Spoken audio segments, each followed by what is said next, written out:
Well, welcome to the final Trek Zone conversation for 2020, and I am absolutely thrilled to welcome this man back to the show. Tom Costantino is going to join me to chat about the Orville returning into production for season 3, following a bit of a hiatus. Beaming around the world for over 500 episodes. Now on Facebook Watch, YouTube, and wherever you get your podcasts. This is a Trek Zone conversation. And Tom joins me now. He is beaming in for a Trek Zone conversation. Tom Costantino, producer of The Orville. Thanks so much for your time today, my friend. Hello, nice to see you. Wait a minute, I'm the final interview? That's a lot of pressure. No pressure at all. But yes, the final one for 2020. I figured aiming for 350 shows in 50 weeks next year, I think I deserve a couple of weeks off to get the gears greased and ready to go. And in America, it could be the final one. Well, you never know the rate we're going. The divided states of America as it is at the moment. Yeah. Could be. There may not be, Anyway, go ahead. Sorry. Well, look, Tom, it is just the current state of everything at the moment, the way that 2020 has gone for us here in Australia. I wrapped up Talking Science yesterday with Dr. Brad Tucker, our year started with devastating bushfires on the East Coast, a global pandemic, border closures, lockdowns, all sorts of stuff. In America, it's just, I guess it sort of hasn't been managed very well from the very top level, and America's sort of in the position that it is now. What's it like to return to work and be on set?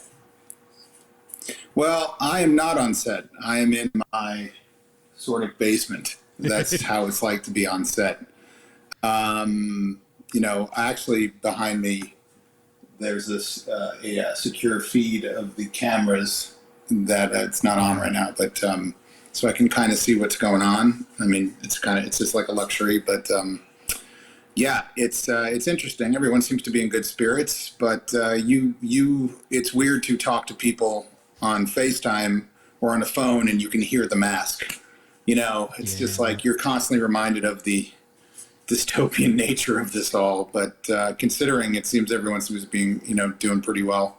I mean, so you're working from home, producing The Orville, getting back into production. Obviously, it started on Saturday, bringing everyone back to start shooting for season 3. Right. How has it sort of impacted the way that you work, the call sheets? How are people being called to set and working around this pandemic? Well, a lot of it's, it's like all the safety protocols that all the guilds put together. So it quickly became a very standard thing. So, people, we have call sheets. I mean, a lot of it's normal. It's just masks and face shields and, zones and all the stuff that you've read about if you keep up with this minutia of how this all works. But it's as normal as it can be with this sort of thing hanging over that as you get into the rhythm, people seem to sort of forget about it for a little while. And then, I don't mean forget about it in terms of like protocol, but like, it's just like the same way we all adapted in life, from some people, who either haven't adapted at all or the others who clean off their groceries or whatever. It's like, it just becomes production plus COVID, so, and hopefully with a timestamp on it, with now the vaccine slowly coming out. Yeah. What has it sort of extended timelines on the way things get done, with minimizing crew contact, with cast, with people in a room and that sort of thing? Has it really sort of changed? Yeah. Everyone does. You got meetings on Zoom. There's only so many people that can be around. Everyone's got to stay in their corners, from what I understand. It's, I mean, we're all about human contact pre-COVID. Excuse me. Let me.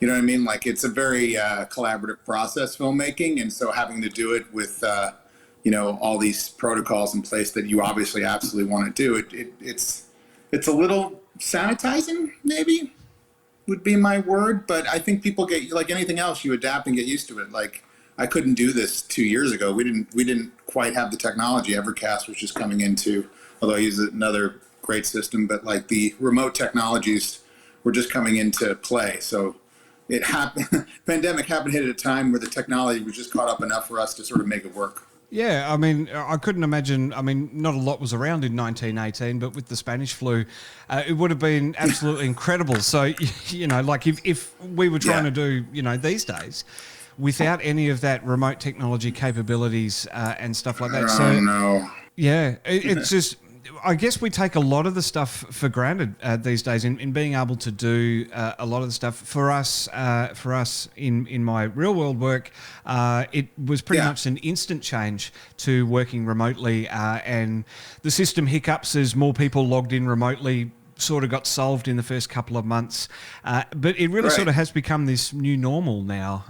That it just is the way that it is. I guess some productions.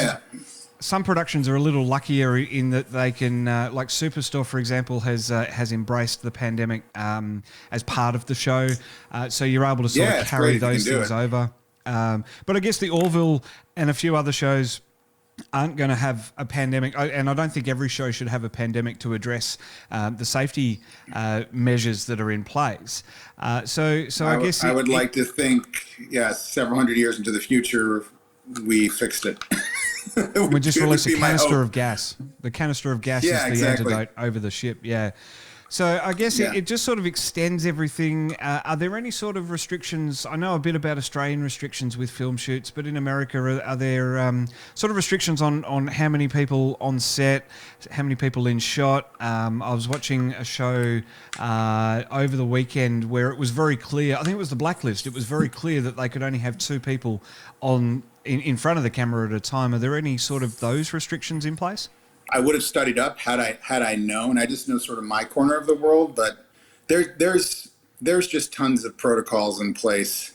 You know, everyone's doing a really good job of, you know, not wanting to get other people sick. So it's kind of how that goes. It's like everyone's got a vested interest not to mess this up, and everyone likes working and all that. It's nice that there's a pocket of America that doesn't want to get other people sick. Oh god, I'm not going to, but yes, it is. We nice, won't go into that.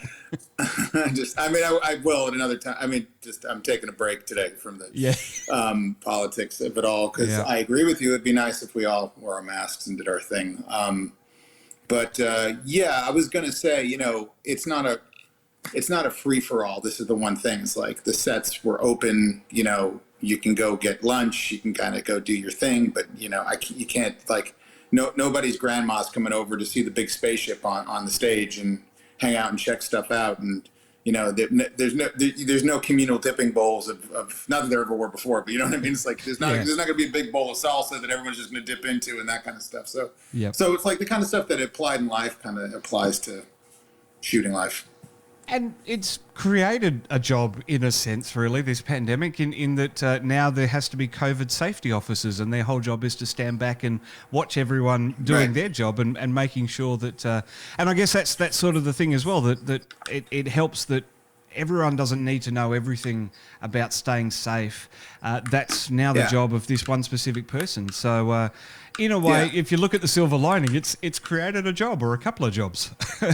Yeah, no, it's created a job, and it's made people more aware, and actually it's strangely made people more hygienic. Everyone washes their hands way more, you know, everyone's caught up to the germaphobes in a good way. So, like I said, it's, you know, I think the guilds did a really good job in the studios too. This is not, we basically turned this all on its head in the span of 6 to 9 months, and everyone figured out a way to get back to work, you know, and so that's more power to them for doing that.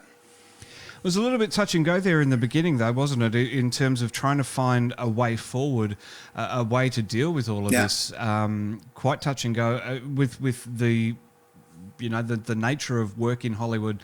Touch and go, but thankfully, as you say, the guilds and everyone has worked through and created a way for everyone to be safe at work. Yeah, it's like I said, it's an in-person event, so it's you're upending the way you think about things and handle things. And there's always a solution for it that's totally safe. You just have to work through the problem.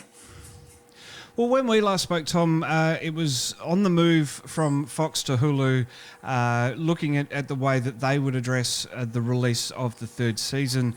How has COVID sort of changed that up? Is there obviously there'll be a delay in release. Is there any sort of idea on how bad it is, as it were? Not yet. I don't, we're We lost the last 9-10 months, so we have to adjust. I mean, everything stopped dead, so we have to sort of build that into the plan kind of thing. I think after the new year, we'll start getting an idea of when this will happen. What a realistic release date is. I think an incredible thing was, say, a parallel to Star Trek Discovery with their principal photography having been completed and they moved into post-production during this shutdown. They were able to keep sort of going, working remotely and that sort of thing. I guess the Orville was in a bit of an unfortunate position in being in production at the time and just nothing. Yeah. That 9-10 months is just a massive black hole. Well, we did do some stuff. We were able to sort of, get what we had into the can, but we were in the middle of shooting, so it's kind of is what it is. It's like, like Mandalorian got lucky. They literally just wrapped like a week or two earlier, I think, and Discovery was like 98% done. So it was just timing. I mean, there's some shows that, think of like Glow. I mean, they got canceled after they got picked up. It's like the show on Netflix. Oh yes, the wrestling show. Yep. Yeah. So there's shows that got canceled. There's shows that made it. It was sort of like a hammer that just came down, and wherever you were is where you were.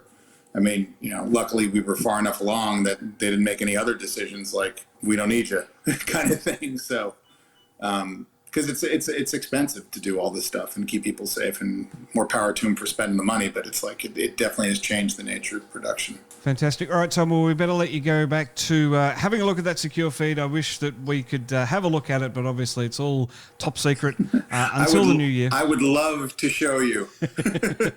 Believe me. I would never do that to my job or to my boss. Once all this is over, I think I have to get over and see how all of this is done. But obviously, got to get through this pandemic first. Tom, I really appreciate your time today, man. It's fantastic. Thanks. Going to catch up with you in the new year as well as we get closer to a release.